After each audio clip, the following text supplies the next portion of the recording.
Welcome to the Terrible Podcast with your hosts from SteelersDepot.com, where you can find all your latest and greatest Steelers news.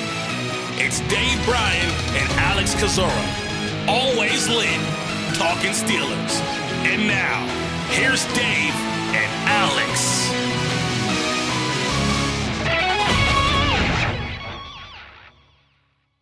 Welcome to the Terrible Podcast, Season 14, Episode number 45. He's Dave Bryan. I'm Alex Kozora, SteelersDepot.com. Welcome back to the Terrible Podcast here for this Friday edition, this Victory Friday for the Pittsburgh Steelers as they knocked off the Tennessee Titans 20-16 Thursday Night Football at Acrisure Stadium. Pittsburgh now 5-3 on the season. Dave, there are so many storylines to talk about from this game, pregame, postgame, after the game. I don't know where to begin, but it's a win all the same. I'm tired, boss. You're laying in the end zone right now. Yeah, and I'm not tired because I only got like 2 hours, laid down for about 2 hours. I just, man, it's exhausting watching this for 60 minutes. But the Pittsburgh Rock Throwers did it again, knocking off the Tennessee Stone Throwers. Lord have mercy, do we have a lot to talk about here. But how's this for a bumper sticker? The sustaining the unsustainable. 2023 Steelers sustaining the unsustainable. Yeah, I there you go. There's so many S's in there and all like that. All right, where would you like to begin? Look, a W is a W, right? That's the main advanced. That's an advanced metric that we often overlook.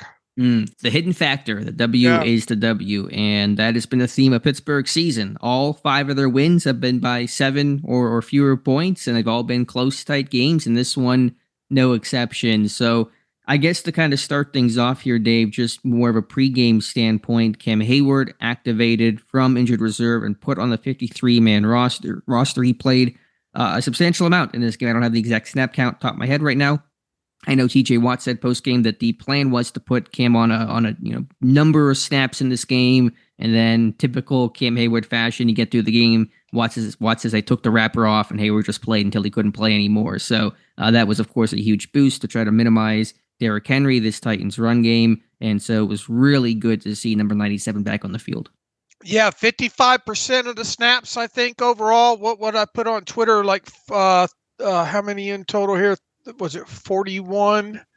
I just put it out there a little while ago and I already forgot what the number was here. That sounds about right. Yeah, 55% of the snaps. So look, I mean, for a first game back, you'd have to think that number is 41 snaps on Thursday night, 55% of all defensive snaps total.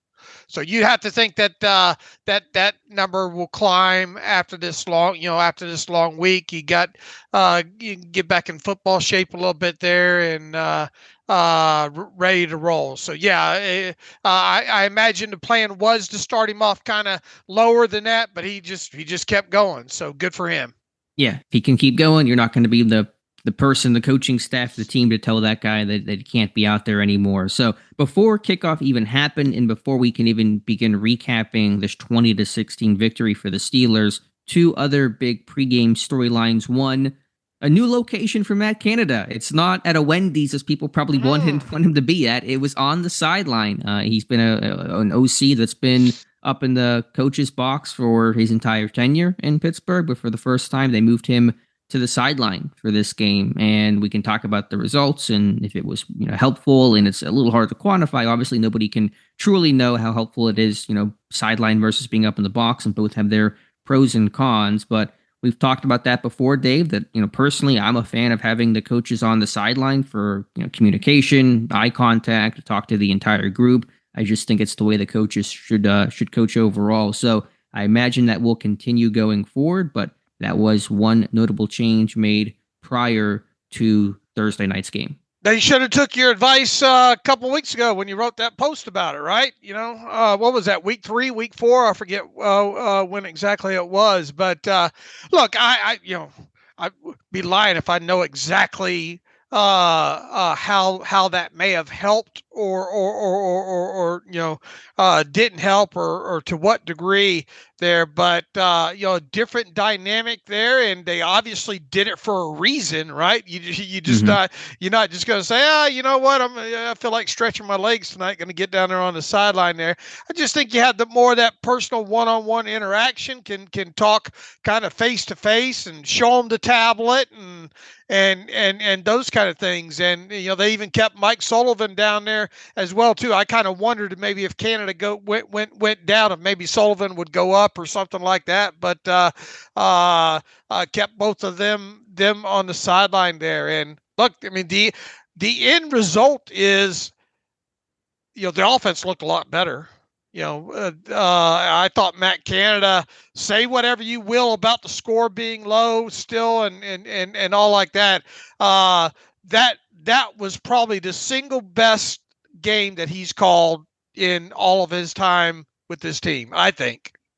And the fast start. How about that? Right. I mean, an opening drive touchdown for the first time since week 15 last year. And does that have any correlation to being on the sideline versus upstairs? Maybe less so for a first drive where it's already kind of scripted out the best that you can. It probably means more during the course of the game, but regardless, you saw a really positive, tangible result of improvement. Now, the rest of the game certainly had its issues. I think, again, just on first watch, that was more player execution, Kenny Pickett's first half struggles, than it was more the play calling of Matt Canada, but that was a really big achievement for this offense to finally start a game by putting the ball in the end zone. You know what? We was talking the other day, man, just start the game and get a couple first downs and move the football a little bit and at least get some yardage underneath your belt, for them to come out and go down the field like that and get a touchdown. I mean, look, I got to admit, at that point, I thought the way they started on that opening drive, and how about the balls to take the football right off the, make the decision to come out and say, we want the ball. I would have bet you dollars to donuts that they won the toss and they would have put their defense out there first. But for them to do that, I have to admit, after that first drive, I thought, this is going to be one of the, they're going to blow them out. I thought for sure they were going to blow them out. At that point, obviously, I know better than to think that, but that was my initial thought. Man, this, they're clicking, going on down the field there. This crowd's going to be amped up. I already had a good idea that the defense was probably going to eat pretty good in the pass rush and all like that. But we need to see more of that. Obviously, you're not going to finish every first drive with a touchdown, at least you don't think they are. But just get a couple first downs, get through a good portion of that script there. And look, you'll say what you will about, and what we have going to have to talk a little bit about Kenny and his performance in this game. He avoided pressure on I think it was one of those third down plays, right, and kept the drive alive, which was a very key play in that opening drive. I believe that was the completion to Allen Robinson, I want to say, on that third down there. So, yeah, I thought that first drive was rhythmic. We saw more RPOs in this game than I feel like we've seen the entire season. You saw, the run game get going and this team stay out of some third and long situations. But I think also, we're able to work out of an and long situation. They took a penalty for ineligible downfield on a busted RPO, put them in 1st and 15. They worked their way back and they converted. So that first drive really had everything: the pass game, the run game, short yardage type stuff, red zone, goal line type stuff, work out a 1st and 15 and, not let a penalty kill your drive. So that, to me, that opening possession kind of showed what this offense is capable of being. How far away do you think we are before you can get tattoos of animated GIFs where they actually animate on you? Oh God! Well, what are you getting here, Dave? I'm getting that power touchdown run. Of course, pulling guard. Oh boy, there's not a lot not to like about that one. Broderick Jones climbing to the second level. Sayamalo on the pull. Nice turn inside by James Daniels and Mason Cole, and you got big old Darnell Washington with a big old wide base feet spread, keeping that end closed off over there. That was a nice hole, and then Najee gets to the second level, able to run forward with power and bust through into the end zone there. So if they ever come up with a way to put animated GIFs on a body, that's probably one of the ones I'd look at getting.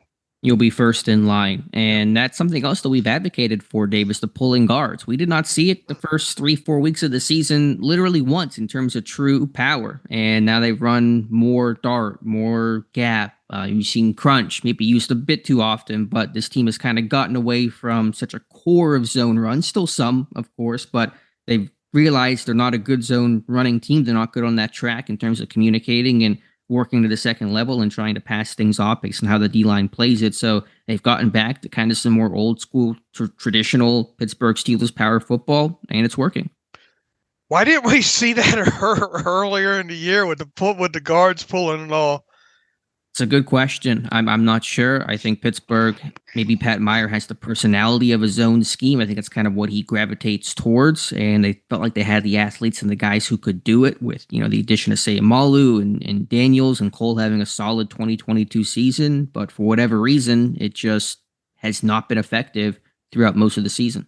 And we've also talked on this podcast, when they're struggling there to mix in some RPOs on that. I thought they did a good job of that. I didn't like that long one later in the game, the long throw over to Pickens over on the left side there. It took way too long for that to kind of develop and all like that. But for the most part, they mixed that in nicely. If we could ever see this team figure out the screen game, that's probably the next part of it that they need to get down as far as that goes, because I think they're leaving a lot of yards out there by not being able to run that effectively on one of the RPO though, that it just got all I think it was in the first drive, wasn't it? It was just the screen pass wasn't there, and he had to eat it, and linemen were already down the field. They just that one collapsed real quick there. But are we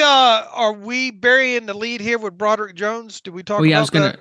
I was gonna go there right now, since you mentioned on that touchdown, the block that Broderick Jones had. There's a reason why we're talking about Broderick Jones. Is that a couple hours before kickoff, it was announced or reported that Broderick Jones was going to start at right tackle over Chukwuma Okorafor. Now, the initial reporting said Chooks was banged up, but as Okorafor said after the game, that he was apparently benched because of something that he said at the end of the Jaguars game. We don't know what that was. He said it was on the field. After the game, Mike Tomlin asked about the decision, did not talk about that. He just talked about wanting to provide a spark. So it seems like he did not want to give the real reason Okorafor did. And while we don't know all the details of what it was basically him being in Tomlin's doghouse for saying something that Tomlin did not appreciate. He picked the wrong week to do that, didn't he? Because I got to admit, I kind of raised my eyebrow once the news got out there that he was going to start. I'm thinking, why? We didn't know the full reason at the time until after the game why the change was made. But I'm thinking, and that's a guy that played left tackle, all through college except for practice at right tackle, and was kind of questioning why they were going that route. But you get on into even the TV tape. Now the all 22 is dropped, and I've kind of flown through that, so I haven't hyper focused or anything. But Broderick Jones played well, and at this point, I don't see how you go away from that, especially going into a long week right now. I think it's up for debate on what you do at left tackle. But I mean, he played such a good game at right tackle, looked really, really comfortable over there. I guess the argument could be made, all right, well, switch him now over to the left side. But I mean, he looked really, really good over there. And I think Kenny Pickett said after the game that he just, told him, hey, you're going to make mistakes. Just keep working through them and all like that. Once again, I haven't hyper focused on it. Whatever mistakes he made, I'm sure we'll find them maybe by the end of the week. But it didn't seem like there were many of them. Nothing huge. Now the question is, point taken on, can you bench a Broderick Jones again, but we had that conversation exiting week 5 when he played well in replacing Dan Moore off that knee injury. And I don't think Pittsburgh still has the intention to really bench Dan Moore right now.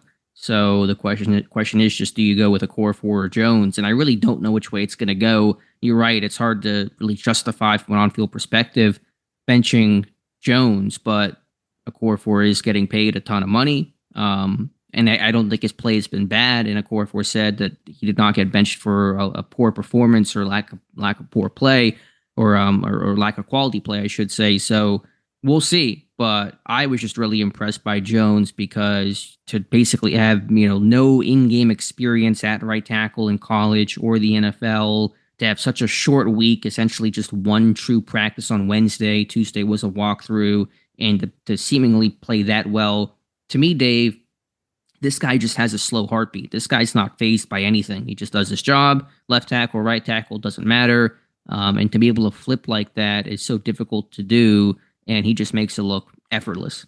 I keep thinking about what Flozo Adams said many years ago when he came to the Steelers after playing left tackle all that time, and talking about how hard it was with the muscle memory.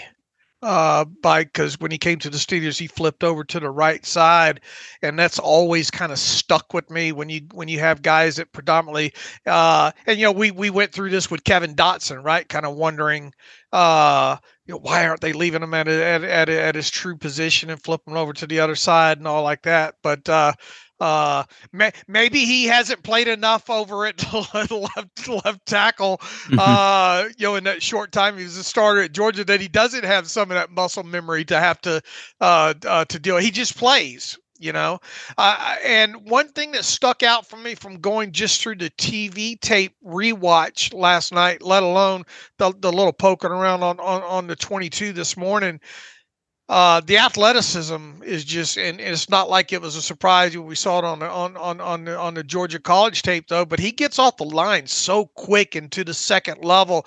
And there were a couple instances where that really stuck out just on the TV tape alone.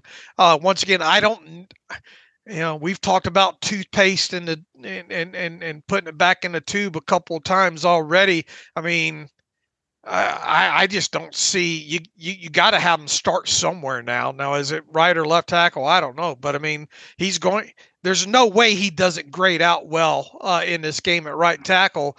And look, you've been with me long enough. You know how I love sometimes how to trying to fix things that aren't broken. I don't think the Steelers should be trying to fix something here that's not broken. And look, these things, as I always like to say, these things have a funny way of working themselves out. You never know. You get 2 plays into the next game, you might need to have him switch over to left tackle and all right now. But coming off of this game and the way this team ran a career high rushing, totals and all like that, I'd let Chukwuma Okorafor over there and wait his turn back on the sideline a little bit now. I think either way, Jones should be starting come the Green Bay game in Week 10. Left tackle, right tackle, they can decide all that. But Broderick Jones, I don't know what else has to be shown at this point for him to earn consistent starting reps. And yeah, he'll take his lumps and he'll have a bad rep or allow a sack or maybe a bad game here or there. He's a rookie, it's going to happen, but nothing that he's shown so far tells me this is a guy that should be on the bench getting 3 snaps a game as a tackle eligible. This guy should be playing every single snap for the Pittsburgh Steelers. All right, now we'll wait and see what the Steelers think, because it don't matter what we think. But I mean, I'm with you. I think he's got to stay on the field somehow at this point. It'll be a big storyline for next week. All right, Dave, injury just round up here. Coming into the game, Levi Wallace did dress and play off that foot injury. Don't know what the snap count was. He came in, I think, late in that game, maybe some dime packages, had a big incompletion on that deep ball to Treylon Burks down the left sideline on a 4th down play. So he was able to contribute, albeit in a much more limited role. The in-game injury is the big thing to talk about from that standpoint. Dave Cole Holcomb suffering a very severe and gruesome-looking leg. The team called it a knee initially. We don't have exact details on what that is, but he took a friendly fire from Keanu Neal over the middle as Neal went to make a tackle on DeAndre Hopkins. So Holcomb was immediately ruled out, and the injury, let's just say, don't expect Cole Holcomb to come back in 2023. Man, if he does, it's going to be later in the season. That looks bad at whatever angle you want to look at it. And Patrick Peterson and Devontae Casey knew it right away too. After it happened, and who was it? Just wrote, was it Jonathan Heitritter just wrote on the site how that that Cole Holcomb seems to so far have been the best offseason addition, outside free agent that this team has had, and been playing well, and such a freak thing for him to be chasing down a play and then essentially get whipped with I guess a leg there, and it didn't look good. I would imagine he's probably had surgery already, but if not, probably by the time people listen to this podcast, probably will have. Just pulled up the PFF grades, Alex. Mm-hmm. And once again, look, I think PFF does a lot of good things, and we use them to kind of as a measuring stick to maybe go in and look for other things and all like that. Broderick Jones graded out at 58.8 overall in this game, according to their initial viewing. Where does that rank among the Steelers front five? The worst offensive lineman, if you can believe it. Again, it's hard to watch O-linemen live, right, and sometimes there are individual particular missed blocks that maybe don't impact the play dramatically, but that is surprising. They have him down for a 63.0 passing grade and a 53.7 run block grade. I sure as hell didn't get that sense by watching the TV tape and what little all 22 I've looked at. So we'll have to see. Now, look, he did give up on the Jaylen Warren. Look, he wasn't flawless in this game. I mean, I'm not trying to paint it like that. He did give up kind of a deep penetration on that late Jaylen Warren run that Jaylen spun off of and bounced outside there. Jaylen Warren, by the way, graded out as the best offensive player for the Steelers, 90.9. That kid just runs hard. I mean, and doing it for free right now. I'm not a bit surprised he graded out as the Steelers' best player. Going to be interesting to go through and try to. How many did Broderick have any penalties in this game? I didn't. Well, there was ineligible downfield, right, which isn't really his fault, but I don't know how they tag him for it on PFF side of things. And look, it's always kind of a mystery on sometimes on how they get to some of these grades here. I'm a bit surprised. I mean, James Daniels graded out as the Steelers' best offensive lineman, then Sayamalo, then Dan Moore Jr., then Mason Cole, then Chukwuma Okorafor with his one total snap, and then Broderick Jones. So going to be interesting to comb through deeper on the on the all 22. All right, carry on. We'll watch the tape, but to go back to the Cole Holcomb situation, Pittsburgh was pretty comfortable and liked their three-man rotation of Holcomb, Quan Alexander, and Landon Roberts. Now it seems like it's going to be just Alexander and Roberts. Maybe some Mark Robinson gets sprinkled in, but he's got a similar profile to Roberts, and Roberts has been playing the most amount of snaps of the two and has played, I think, well for the role that he occupies. So we'll see how things look going forward, but that three-man rotation may have just become a two-man group. Who's going to come up from the practice squad, you reckon? I hadn't thought about all that kind of stuff yet, to be honest. They could maybe go externally and grab somebody off the practice squad. I'm not even sure exactly what is on their taxi squad right now. They got a couple of pass rushers. They have any inside linebackers. I guess Mikel Walker they just signed. He's got a bunch of experience in Atlanta, so that's a guy that potentially could come up once you feel like he digests the playbook. Kyron Johnson too. They got on the practice squad right now. Yeah, now he's been more of an edge guy. Maybe he's an off-ball guy in Pittsburgh system, but I know in Kansas and when it was in Philadelphia, it was kind of more of an edge pass rusher. But we'll see what they do from there. Okay. Let's see, what else do we have here, Dave? I think just sticking. Well, also, I should say, Montravius Adams had an ankle injury and got hurt early in the first quarter, I believe. And that was first play, man. But that was one reason why Keanu Benton got a lot of burn, a lot of playing time in this game. But Benton, I thought, played a really solid game. Yeah, Adams got that trapped underneath the pile on that first play, and then tried to stay out there on the second play, and he couldn't walk. He was limping after that, and then went off 2 snaps for Montravius Adams. He was out of the game there. But Keanu Benton, I thought, represented himself. I wonder what PFF. Speaking of grades, I wonder what PFF. That's got to be a high grade. If that's not a high grade, then we got to throw the whole thing out and start over. You're not going to believe this. Don't tell me. Don't break my heart. 57.1 overall defensive grade for Keanu Benton. 48.1 against the run.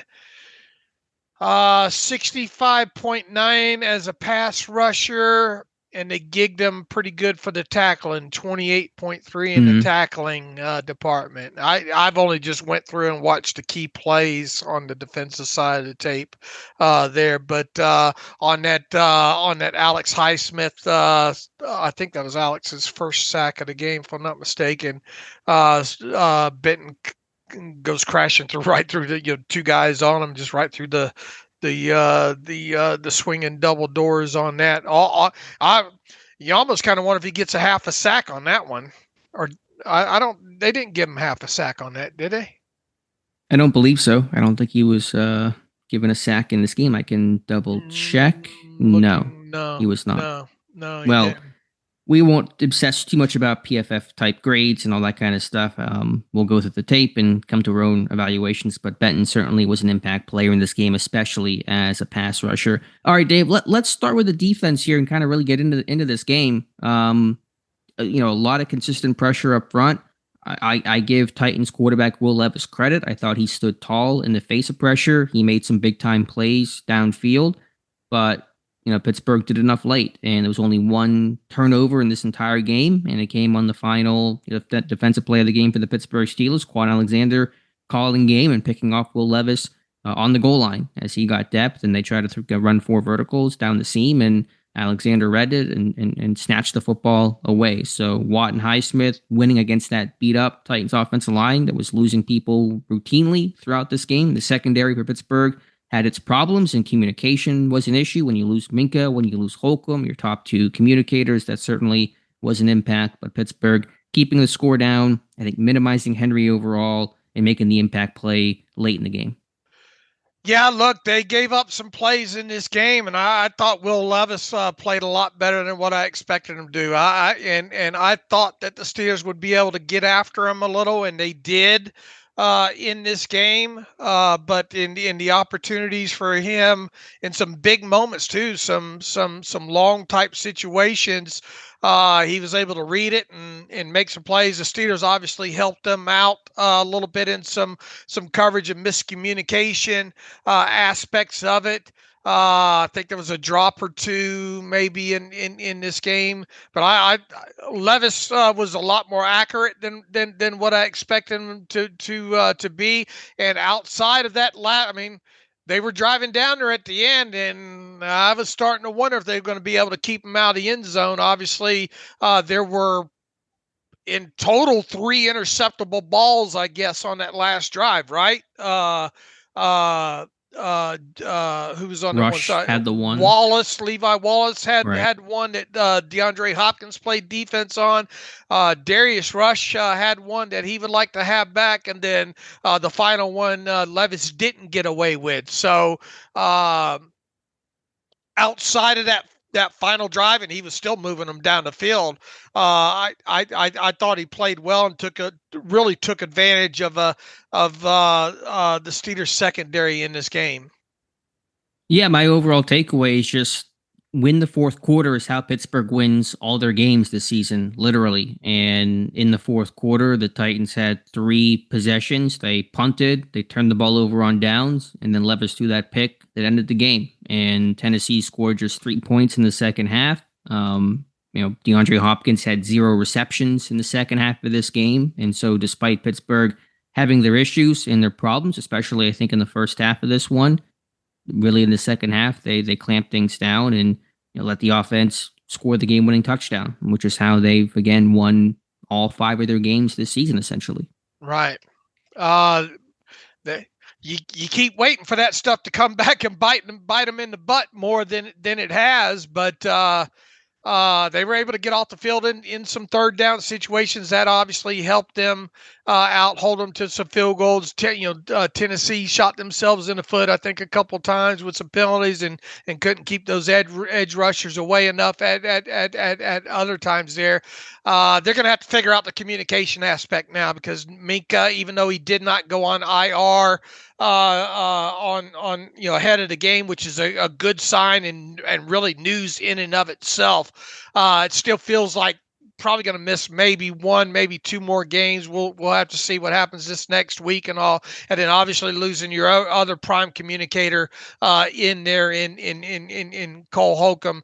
They're going to have to work on that communication aspect. And Mike Tomlin said, as far as what did you think about all the penalties early in this game? Some of them obviously ticky-tack, but some of them were kind of obvious on the Steelers' part as well too. Mike Tomlin said they're going to bring in refs, I think, next week to work on that. It just, you take two steps forward and 4 steps back on defense. It seemed like throughout most of the game, really. Sure, but ultimately you hold Tennessee to 16 points. You make the play late. You got the pressure that you needed. Derrick Henry, what did he have on the ground in this one? I'm losing my place here. 17 for 75 on a touchdown. I think you take that overall. He didn't, have the play that changed the course of this game. And, Pittsburgh able to kind of contain some of the superstars, minimize the superstars. I think they do that as well as any team in football, offensively, defensively. And again, got some key stops late, good situational football. Tennessee did have a couple of big third down conversions, but I think overall they were like 4 of 15 on possession down. So it's enough to win. Yeah, 3 of 13 on third down for them. It felt better than that. It felt a lot better than that. So that's a key stat right there. Able to get off the field in weighty downs, as Mike Tomlin likes to say. Well, we're burying another lead here, I guess. Joey Porter Jr. moving around. And moving around on DeAndre Hopkins. And right. He apparently told reporters after the game that he went to Mike Tomlin and said, I want Hopkins. Match me up on D-Hop. And we know, Dave, that Pittsburgh basically never travels their corners. They haven't done so since the Ike Taylor days, but it seems like they did in this game. We have to chart this one, but based on, I believe, what Next Gen Stats has to say, and based on just our eyes, that Porter was following around Hopkins, playing left corner and right corner, and shut him down in the second half and shut him down throughout the game. I believe the stat is that whenever Porter was covering Hopkins, he had just 1 catch for 17 yards on 5 targets. And so some of the plays that Hopkins made in the first half were more against zone or maybe on some other people. And so to see Porter step up like that, and it was a tough first drive for him, getting penalized, twice on one play on D-Hop on a third down. That certainly can rattle you, but I thought Porter shows a lot of mental toughness, and that's kind of the mark of what a good corner has to be. Has to have a short-term memory to bounce back from that. Gets penalized on that 4th down on that final possession, but bounces back, and they took a couple deep shots to Hopkins, which is how they scored their touchdowns last week, and Porter was able to blanket him. So that is a big grow-up type of game for Joey Porter Jr. Absolutely, and now you feel you have. They've done it now. And once again, we haven't seen that happen in quite some time. When's the last time that a rookie traveled? Like that. Mel Blunt. I don't know. Rod Woodson. So good for him. Good. And now, that gives you definitely an option moving forward. It felt like they played a lot of man in this game. They mixed zone, but zone was really ineffective. You had, receivers running free. They really were playing that traditional spot drop type of stuff. And so I know they probably had to really simplify their calls in this game without Minkah, without Holcomb, playing a lot of, new people. Darius Rush seemed to be the dime defender in this game, stuff like that. But man, is when Pittsburgh was at their best in this game. Yeah, it really was. I thought Porter overall, just a really strong performance. And when you travel, the other corner has to be able to move as well. If he can't move, you really can't travel. But Patrick Peterson can play both sides, and so that's a really important asset. Actually, assuming that this traveling against top receivers occurs going forward. What'd you think about Darius Rush and his usage? Yeah, I have to do the charting, but it seems like he was that 6DB. It wasn't Miles Killebrew. It ended up being Darius Rush, which on paper I like. Better athletes, better cover guys than a linebacker, special teamer, which is who Miles Killebrew is. Obviously there was the interception that he should have had. What a story that would have been! First interception and first career NFL game, which you vlog snaps. He dressed last week but did not play for Pittsburgh. So we'll have to check the tape. I believe there was miscommunication on one play earlier in the game in which Rush tried to pass off a route to nobody in particular and allowed a long completion. But, just trying to put your hand in the pile and make plays and be available and get your first NFL snaps. What did you see happen on that play over to the right side? Did that look like quarters? I'm not sure what play you're referencing. The catch that I just said where there was miscommunication? Yeah.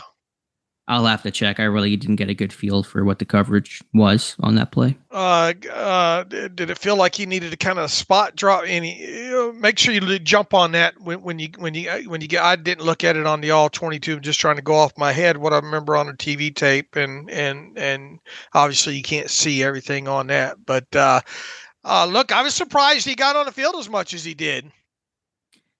Yeah, I think Pittsburgh just recognized they had limited options. I'm still not sure why Elijah Riley can't get some dime work. He's been in the system, and he's was a corner in college, and he's got some size. But Rush, they wanted to get that package of plays out there for him. Welcome to the NFL. 30 snaps, 41%.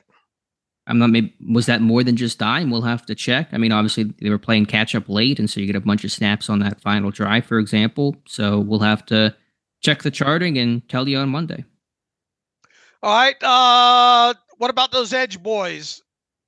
Yeah, they were winning. TJ Watt, Alex Highsmith. What's the number on a Highsmith? I believe 9 pressures in this game. The Titans were losing linemen, and some of those guys would come back, but I'm sure they were playing hurt. I mean, I think literally every lineman but their center got hurt at some point during this game and had to exit. So they were certainly trying to rotate guys and gut their way through this game. And on a rookie quarterback, being able to tee off with your edge guys is really important. Yeah, and Alex Highsmith is starting to get that power rush game of his in line now. And if he does, look out, man. I mean, that's really the only thing that he's kind of, in my opinion, kind of needed improvement. We see him with that ghost move. We see him with the with chop rips and obviously the spin move. He used that a couple of times in this game. Obviously last night against the Titans, and we're starting to see some more and more of that speed to power.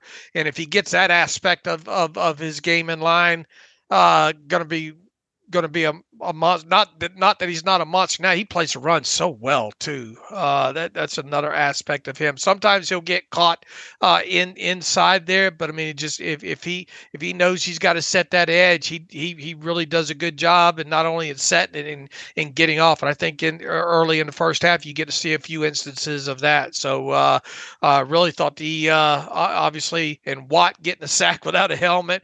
You probably could have thrown another 4 flags in that game on him being held, and I think he had a couple back to back that he drew within there. So as advertised there with those guys.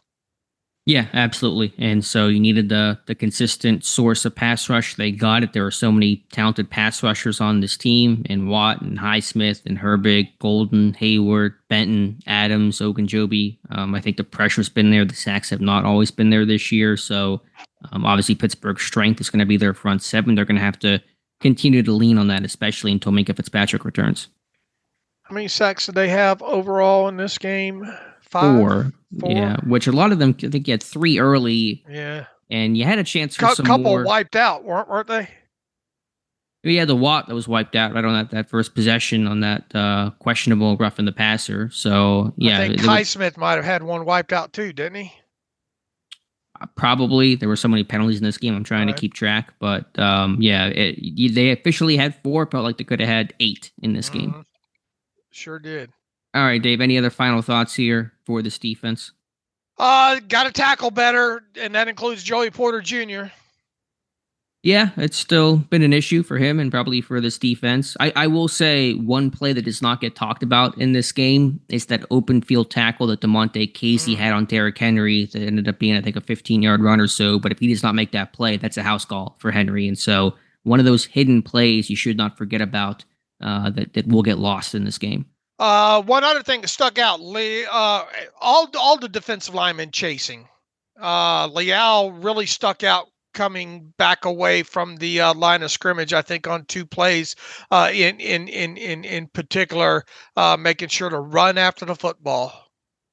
Yeah, there was that one that Levis checked out on the right side, and the tight end may have been Okonkwo, slipped and got back up, and somebody missed a tackle, and he's going to get a bunch of yak there, and Leal hawked him down. And so that was a really big play. You see Benton chasing the ball hard, sideline to sideline, and of course, Cam Hayward sets the gold standard for effort and fanatical effort type of play. So in Pittsburgh, if you're a D lineman, you better be an athlete. You better be able to chase the football.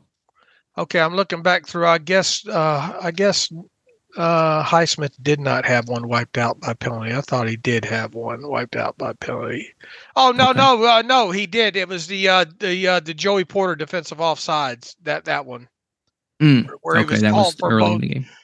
He was called for both defensive offsides and illegal use of the hands. I call BS on a defensive offside. I think that ball was snapped before Porter went over the line, but the illegal use of the hands, they definitely got him on. Yeah, and that's Porter. He wants to press. He wants to be physical, jam, slow down the route, and that's why you draft that kid, because he's got the length and he's got the personality and the demeanor to be a press man corner, and you can really put him on Hopkins and make it a tough day for DeAndre Hopkins. Alex Highsmith graded out as the best defensive player according to PFF's grading, and Joey Porter Jr. 55.8. Man. Not agree. You know, for the most part, I don't take a lot of issue with their grading, but the 3 guys that we've mentioned in here, Keanu Benton, Joey Porter, and Broderick Jones, at least from what I've seen so far, I thought played well in this game. Yeah, I'm surprised, but again, we're not going to dwell too much on the individual grading numbers. I think PFF is useful for a lot of things, but the grades are, more fodder than anything that we're going to hyper focus on. But I think that covers the defense pretty well overall, Dave. Right.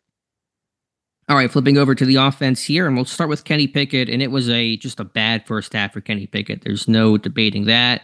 I don't know if he was limited by the rib injury, if he was wearing a jacket that maybe influenced things. Regardless, no excuse, no explanation needed. Just had to make some of those plays. Missing George Pickens on a shallow cross on 3rd down, missing Diontae Johnson high on a curl route early in the game, missing Allen Robinson in the end zone on a 3rd and goal play where maybe Connor Hayward, would have been the better option to throw to. Short arming a deep ball to Calvin Austin, downfield on a linebacker, put that thing in front, probably a touchdown. List goes on and on. But in typical Pickett fashion, 4th quarter rolls around, he turns into great Kenny Pickett and leads the game-winning drive. So, Pickett's, has that mental toughness and that ability to find the play late, and a beautiful throw to Diontae Johnson, that 3rd down play down the right sideline for 32 yards. And so, all is well that ends well. That is the Kenny Pickett experience. I thought the first drive he played well. We already talked about him escaping the pressure and keeping his eyes up and making a play on I think that was that 3rd down there. And obviously they marched down the field and got the touchdown there. After that drive, though, the wheels came off for a little bit for him, as you highlighted several of the missed throws that he had, the plays to be made for sure within there, and then get into the 4th quarter and had a very, very, very strong 4th quarter. And man, he really dropped that one in against a man coverage to Diontae. I mean, what happens if you don't make that play? A lot of people are already pointing to, well, he should have held on to the football. He had George Pickens coming across open, cross on a short drag route underneath and all like that. But boy, what if you don't make that throw on that 3rd and 6 play in that instance there?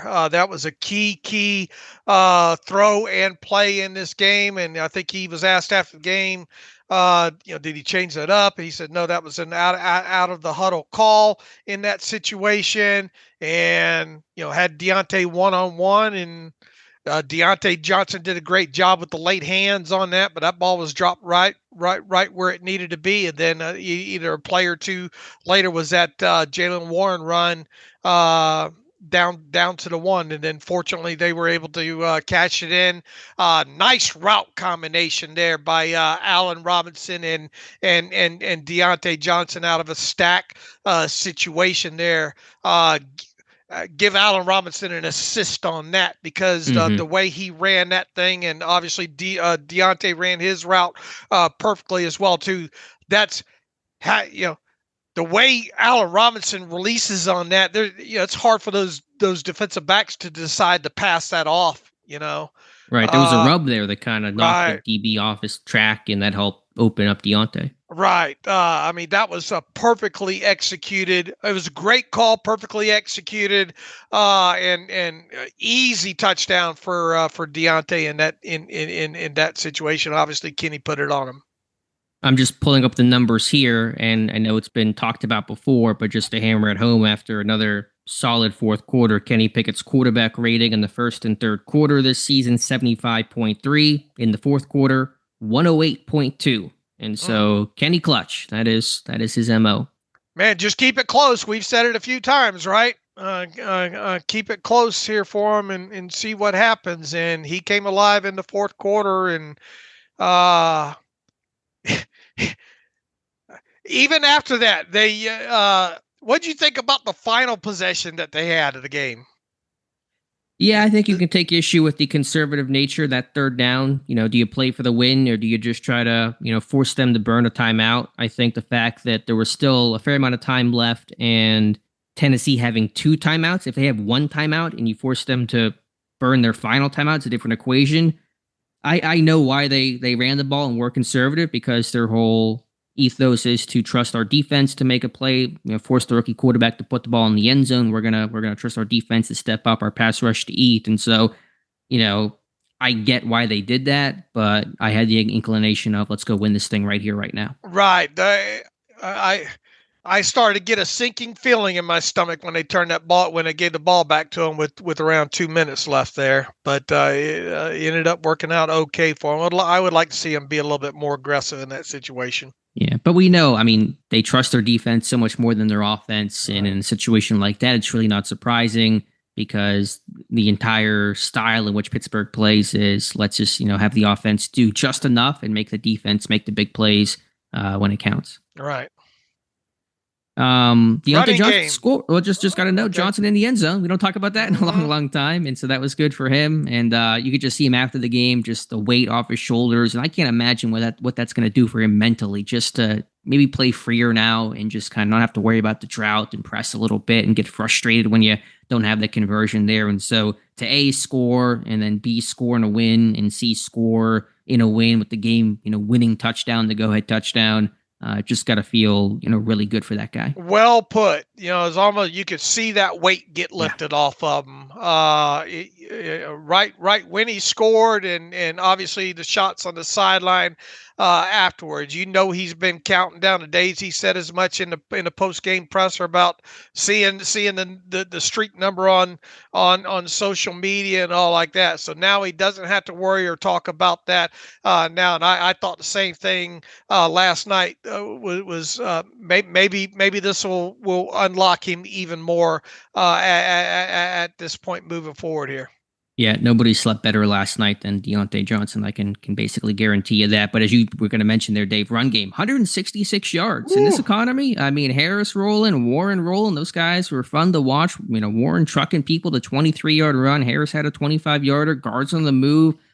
You were right, Dave. I was concerned about the run game in this one. Could Pittsburgh run it along the interior? You said that's where they got to put the ball. That's where they put it, and they were consistently strong. They did it, man. They did it, and there were some some nice sized gaps in here, and obviously even when there was some strong, hard fought yards by both Najee and Jalen Warren after first contact, where those 2-yard runs turn into 6-yard situations there. So they needed that definitely in this game for sure, and hopefully they can build on it moving forward. I think both guys are talented. I'm happy that both backs are in Pittsburgh, and I'm basically happy with their roles. But I will say Jalen Warren, and it's probably become a little cliche, but there is a spark that he has, the way that he runs. His style just kind of brings an energy that's infectious and running over dudes. Just this never say die effort. Harris is a power back that can, churn out tough yards as well. But Warren is just kind of that fun, just bowling ball, pinball between guys that I think kind of amps up the team and amps up the crowd. Yeah, I agree. Running that physical, you just worry about his health. But I mean, he bounces up after all of them. Yeah, I mean that's how he got here, and that's how he's gonna continue to play. But the line got a push. The guard seemed better. Say Amalu. We talked about Broderick Jones. Again, I think Pittsburgh was focusing more on a gap scheme than they did, a zone scheme. There was a mix of both, and we'll have to check the tape and see what kind of they used as the catalyst for some of these big runs. But backs created when it wasn't there. The line opened holes. I thought everybody kind of helped each other to pull this run game forward. And we know, Dave, how important the run game is for Pittsburgh to have offensive success. Absolutely.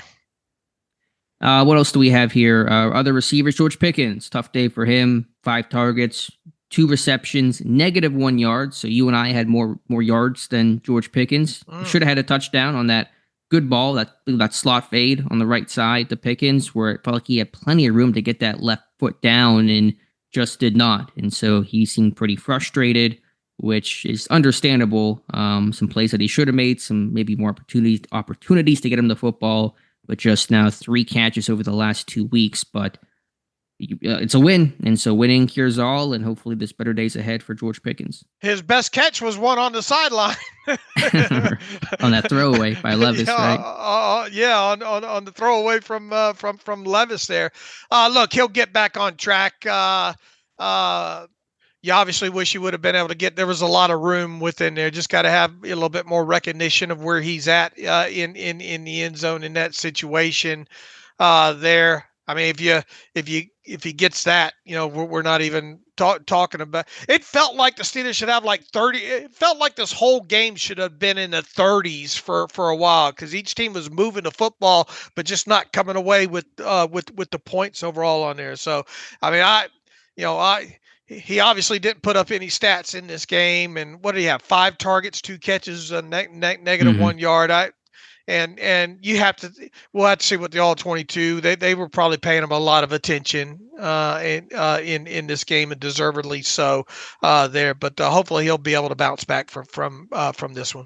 Yeah, they just need to have more well-rounded production in the pass game. I have the stat of the weird over the last 2 games of the Steelers wide receivers, specifically wide receivers. Diontae Johnson has 15 catches for $175 and a touchdown. All wide receivers not named Diontae Johnson have 7 catches for 56 yards and a touchdown. That was Pickens against Jacksonville in the loss. So, Allen Robinson had a 3rd down catch, but that was it for him. Calvin Austin, just the 1 target. Can you find ways to get those guys to impact the game, to have a more complete, just group of receivers than just Diontae Johnson? All right.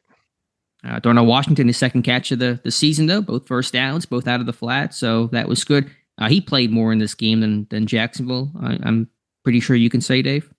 Yeah. Where was the snap count at here real quick here? Let's see. Rodney Williams had 3 total snaps.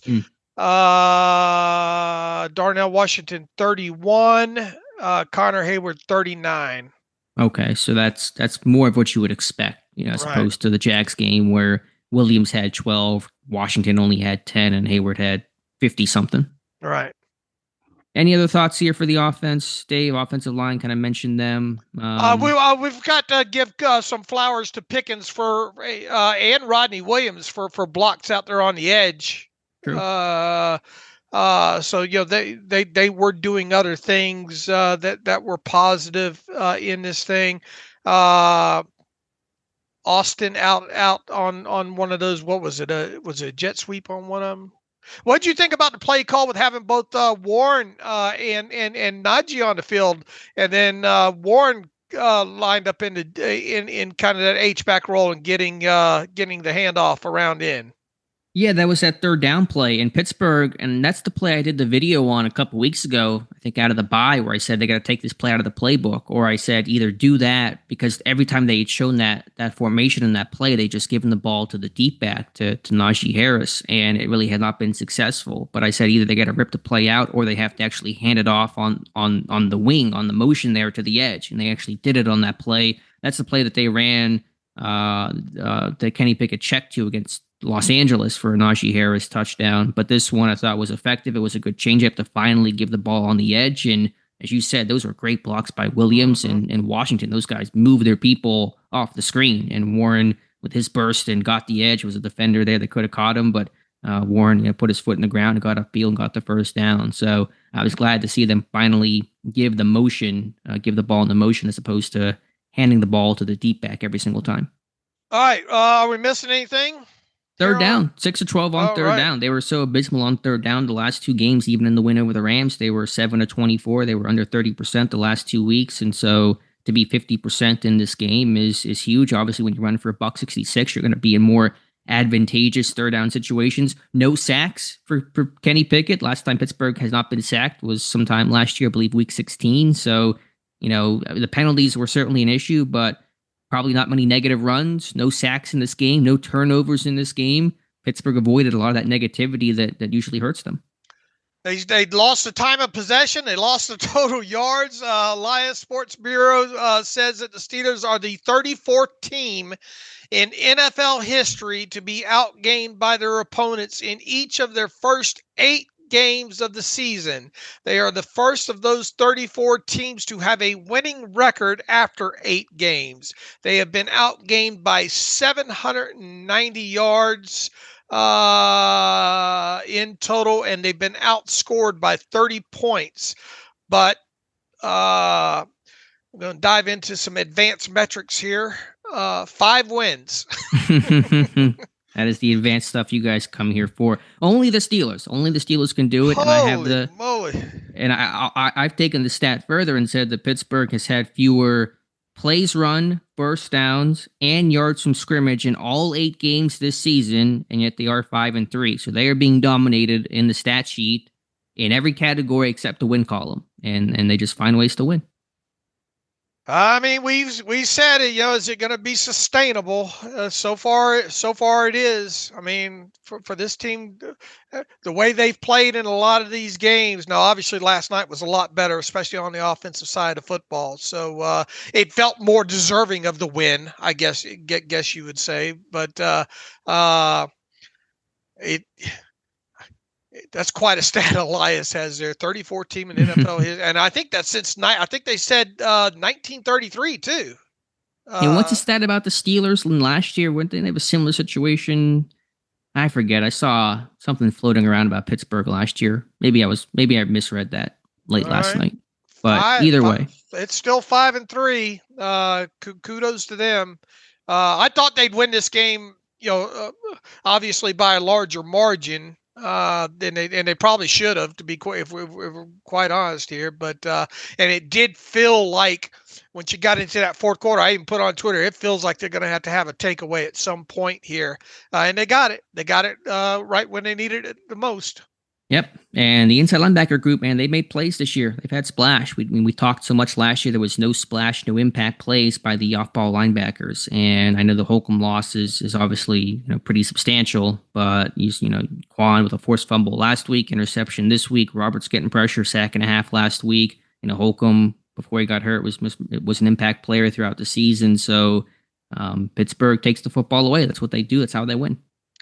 Boy, for a And I tried to add in as many quantifiers as I could in our show the other day there about for a not must win game. This is as must win as it as it gets, and they got it, and they've got to be feeling pretty good right now. Obviously, you got some nicks and all, and losing Holcomb coming out of this. We'll have to see about Montravius Adams and that ankle and all like that. But now you got a long week now, and you get.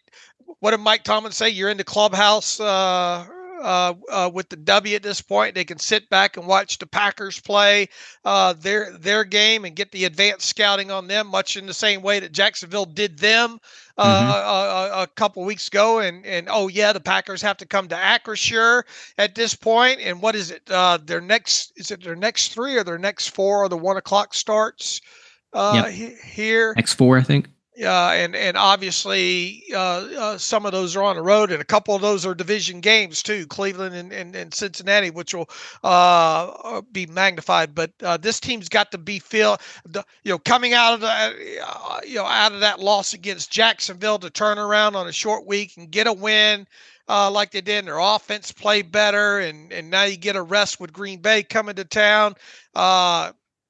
They got to be feeling pretty good about themselves on this Friday morning. Oh yeah, they do. It's a good victory Friday. Just one last stat for you, Dave. I'm just kind of looking at this on the fly. Of the teams in the NFL that have at least 5 wins this season, I know Pittsburgh just started off week 9, and so there may be more teams added following this weekend. But here are the point differentials for the teams in the NFL with at least 5 wins: 67, 86. 81, and these are all positive, of course, 37, 58, 52, 77, 35, 30, 78. And then there were the Pittsburgh Steelers, 5-3, -30. And yeah, they're 5-3. I don't know, man, but you just roll with it. That's like that meme of the dragons, right? Of the 3. Yeah, the third, and they're the third one, yeah.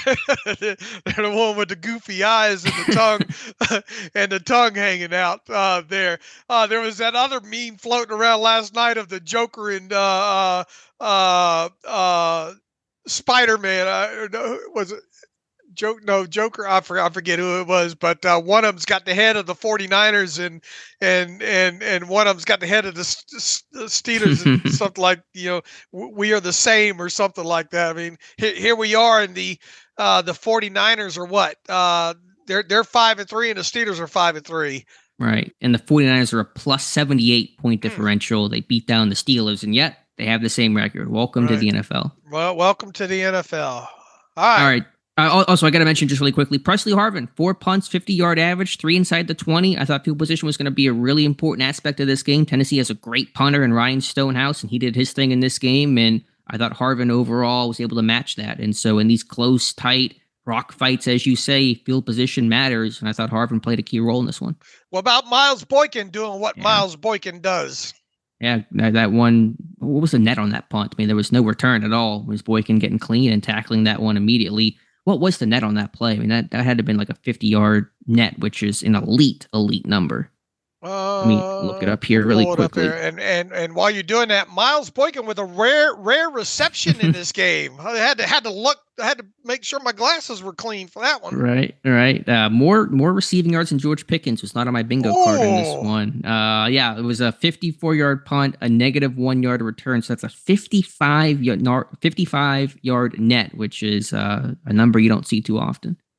All right. Diontae Johnson led the team in receiving with 7 catches, 90 yards, and a touchdown, and along at 32. They managed to win with just 3 explosive plays. Is that right? I didn't even look at that. Diontae Johnson had a 30. Did Diontae Johnson have anything longer? Let me pull up the 32 was his long. I don't think he had another play of 20 plus, if memory serves. I know Harris had the 25-yarder, Warren the 23-yarder. 3 explosive plays. And what was the turnover differential? 1-0, right? Correct. Yeah, +1 for Pittsburgh. And Tennessee had 9.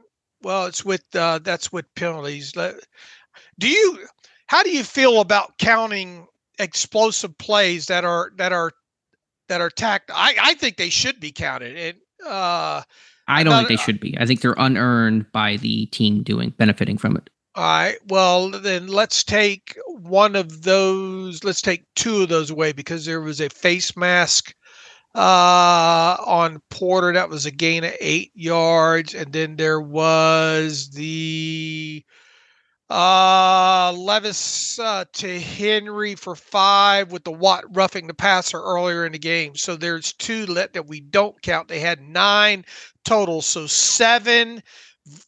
And the Steelers had 3, 7-3. The Steelers get 1 back on a turnover. A 7-4 Talks loss that ends up in a win. How often Not teams very who often. are -3 in talks win games? Not very often, Bob. What did you say last night? The Steelers say screw you to all the metrics besides wins. I mean, that's they literally just fly. They call bullshit. Can you say that? Yeah, you did. They just fly in the face of every analytic ever, which is so perfect for a Mike Tomlin, old school, work with your gut, not with the calculator kind of team. And they just defy every metric out there except for the win column. Yep. And they got it. I should note, though, that one metric that's important, they are +8 in turnover differential. That's tied with Tampa Bay for the best mark in football. If you're +8 in turnover differential, you're going to win some games. Absolutely. All right, Dave, we got our week 9 picks to come up here in a second. Let's hear from our friends over at MyBookie first, though, in this one, as it's a little unusual here trying to fit all this in there after the Steelers playing the Thursday night game, their first of 2 Thursday night games this year, the other later in the season against New England. But to make our week 9 pick, sans Pittsburgh, let's hear from our friends at MyBookie before we do that. All right, MyBookie, Alex, if you found a $100 bill on the ground, you wouldn't walk past it. So why are you passing up on cashing winners every weekend? MyBookie has the biggest online selection of odds and contests to fill all your sports betting needs anytime, anywhere, so you can turn that sports knowledge into cash in your wallet. Bet on the NFL, NHL, or play for a share of big cash prizes in the weekly blackjack tournaments that they have. If you've been waiting for the right time to get in on the action, that time is right now. Make your winning move today. Sign up for MyBookie. Use our promo code TERRIBLE at sign up and claim your deposit match, redeemable up to $1,000. Again, that's promo code TERRIBLE to claim your bonus. Experience the thrill of sports betting right from the comfort of your own home. Bet anything, anytime, anywhere with MyBookie. And once again, sign up now, MyBookie. Use promo code TERRIBLE and claim your deposit match, redeemable up to $1,000. And you can do that by going to mybookie.ag. All right, Dave, let's make our picks for week number 9. And we are both, 1-0 on the weekend, correct? Yeah, we both had them both covering there. And they did. All right, let's see. Let's start with the Miami Dolphins at the Kansas City Chiefs. This one should be a good one. We'll be able to sit back and actually watch some football this weekend, Alex. Chiefs laying 2.5 points against the Dolphins. You know what? Give me Miami, more firepower at wide receiver. Still looking for some weapons in KC outside of Kelsey. I'm going to go with the Dolphins in this one, Dave. I'll take the Chiefs at home to bounce back and cover against the Dolphins here. How about the Arizona Cardinals at the Cleveland Browns? Browns at home laying 8. With an uncertain quarterback situation, stop me if you've heard that one before. And the Cardinals, I'm not even sure who's starting for them. It's either going to be Clayton Tune or Kyler Murray. The Browns defense, though, they're going to feast. Give me Cleveland. I'll take Cleveland late at 8 points as well, too. The Baltimore Ravens start a string, I think, of 3 games at home here. They get the Seattle Seahawks first up on Sunday here. The Ravens are at home laying 6 against the Seahawks. Yeah, give me Baltimore at home, Dave. I will take Baltimore at home to cover that 6. That offense looks like it's clicking. Houston Texans are hosting the Tampa Bay Buccaneers. The Texans are favored by 3 at home. Yeah, this one's tough. I've been a big fan of the Texans, what they're building over there. Had a tough loss last week. I'll say they show some resolve and bounce back. I'm going to go Houston. I'll take Houston at home, lay to 3 as well, too. How about the Rams against the Steelers' next opponent, the Green Bay Packers? Packers at home hosting a banged-up Rams team. Packers laying 3 in this one, Alex.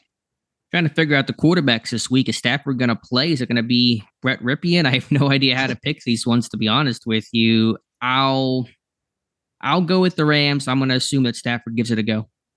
I'll go with the Rams plus the 3 points. I think they can win this outright at Lambeau Field. How about the Washington Commanders, a game we won't be watching? At least I don't think you will. At the New England Patriots. The Patriots laying 3 at home. Yeah, I'll go with Belichick. I'll go with the Pats here. I will as well. I'll lay that 3 points here. Minnesota Vikings on the road against the Atlanta Falcons. Falcons laying 4. Joshua Dobbs now Minnesota Viking. I don't know if he's going to start or not. I would seriously consider it if I was them. I believe Kevin O'Connell said Jaron Hall is going to start the rookie. All right. Falcons laying 4 at home against the Vikings. Yeah, at home against the rookie. Falcons did lose Grady Jarrett. I'll say it's a field goal game. Falcons win, Vikings cover. I'll take the Falcons to cover the 4. Saints hosting the Bears. Saints are favored by 8.5 at home. Yeah, that's a big line. Fields is still out. I'll go with the Saints. I'll go with the Saints, lay that 8.5 with you there. Panthers at home against the Colts. Colts on the road, 2.5-point favorites over the Panthers. Yeah, give me Indy, even without Richardson. I think the run game's good enough. Zach Moss is having a really good season. I'll go with the Colts. I'll go with the Colts on the road to lay that 2.5 with you there. The Raiders cleaned house. They're at home against the Giants. The Raiders are favored by 1.5 in this one. Yeah, Antonio Pierce, who was a Giant linebacker for the Giants, now is a head coach in the NFL. I'll go with the Raiders. Get that interim head coach boost. I will go same reason. I think they're going to have a lot of energy there. I'll lay the 1.5 with you there. Dallas, you got a NFC East battle. Cowboys on the road against the Eagles. Eagles favored by 3. This one should be a good one. Yeah, definitely. I think I'm going to stick with the Eagles, though. That run game, the identity, Dak makes a couple too many mistakes far too often. Give me Philadelphia. I'll go with the Cowboys. I think they upset them in their own building there. There are going to be some fights in that building. Give me the Cowboys plus 3. Bengals hosting the Bills, another good game. Bengals at home laying 2 against the Bills. Yeah, the Bengals have really found their stride offensively, so I'm going to roll Cincinnati in this one. My gut says go with the Bills in an upset here on the road. I'll take those 2 points. Jets at home against the Chargers. Chargers are 3.5-point road favorites here. And that's the Monday night game. I almost want to take the Jets because they've been scrappy like Pittsburgh, and it's a long trip for LA, and the Chargers always kind of charger it up. I'll say, though, the Chargers win by maybe 6 points. I don't know, something happens late, kick a late field goal to give them a 6-point lead. So give me the Chargers. Yeah, I think the Chargers can be a touchdown better in this one. I'll lay that 3.5 points on the road against the Jets. All right, so those are our picks. Hopefully my picks are better than they have been. I've been rough last couple of weeks, so I'm going to defer to you, Dave. But anything else here to talk about today? Any reader emails to get to before we close out today's show? Let's see if we can we're running longer than what we thought we were going to run here. Ellie Marks writes in, good win last night. This is a long email. Let me start by saying the Titans seemingly have their quarterback. I couldn't help but watch him and think, oh God, why couldn't the Steelers get Will Levis? Did anyone else shed real tears of joy of that opening TD drive? Seeing the excitement on the players of Matt Canada was such a nice thing to see, despite the hate thrown. Let's see.